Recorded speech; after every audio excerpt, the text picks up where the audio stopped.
And thank you, Secretary, and thank you, Chairman, for being here. Ms. McDonald, I'm actually going to have a question for you. So thank you very much for being here. And I know that Iran is on our minds right now. And Secretary, I'll just pose a very quick question to you. October 7th, 2023, Hamas attacked Israel. Who is the primary funder of Hamas? Senator, it is Iran. And who is the primary sponsor then that provides them with the weapons that they use to attack Israel? Same answer, ma'am. And maybe our public is not aware, but 43 Americans lost their lives on October 7th at the hands of Hamas, which is an Iran-backed terrorist organization. 43 Americans. We never talk about it, folks. I heard nothing about this in the Biden administration. So when there is question about whether it's appropriate for America to be engaged in the Middle East in defending Americans that live and work abroad, I think there's our answer. So thank you, Secretary. I'll start with the Secretary, then I'll come to you, Ms. McDonald. Secretary Hegseth, I do want to thank you because we've had many discussions about this.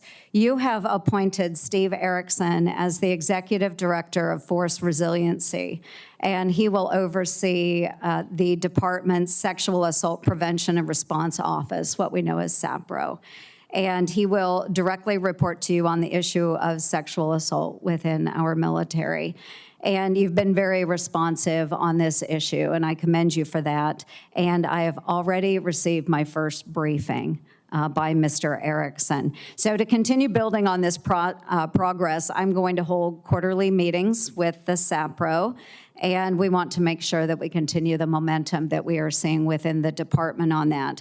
And Secretary Hegseth, from your vantage point, what positive trends are you seeing out of SAPRO?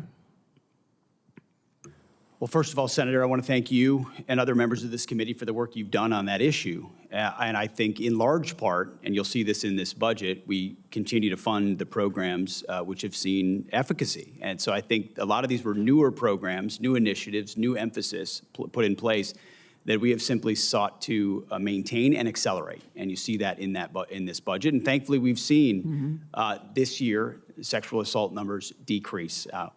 One is too many, as we've said before, but a decrease is a good trend to see. We want to continue that. Wonderful, and we'll continue working with the department on that. And an amendment that I am going to propose for this year's NDAA would require quarterly briefings from the SAPRO for members of Congress, just as they do with suicide prevention. So we'll continue working on that. I also would love to touch upon a number of other issues I've worked as far when it comes to fiscal sanity within the department. I can submit those for the record because I do want to give Ms. McDonald an opportunity. Let's talk about an audit. I love working with the comptrollers out there, but GAO released a report warning that the Department of Defense is unlikely to achieve a clean audit by 2028, citing longstanding financial management weaknesses. And it's my understanding that a key issue in the department's continued reliance on outdated business and feeder systems that lack internal controls continues to contribute to that. So to help address that, in the reconciliation package, we have $350 million that will be dedicated and directed toward improving audit outcomes across the department. So Ms. McDonald, all to you. Can you walk us through how the department intends to meet its statutory requirement of achieving that clean audit by 2028? Thank you for the question, Senator, and thank you for your support in reconciliation for automation, AI, and business system replacement to achieve the audit.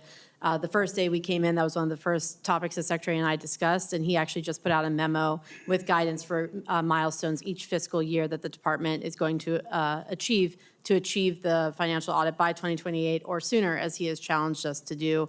The Marine Corps just passed their second clean audit opinion. 2 additional components have done the same recently. And within the next 3 years, under the Secretary's guidance, the remainder of the department will achieve the clean audit opinion. Well, outstanding. We really appreciate that. Thank you, everyone, for your service to our great nation. Thank you very much, Senator Ernst.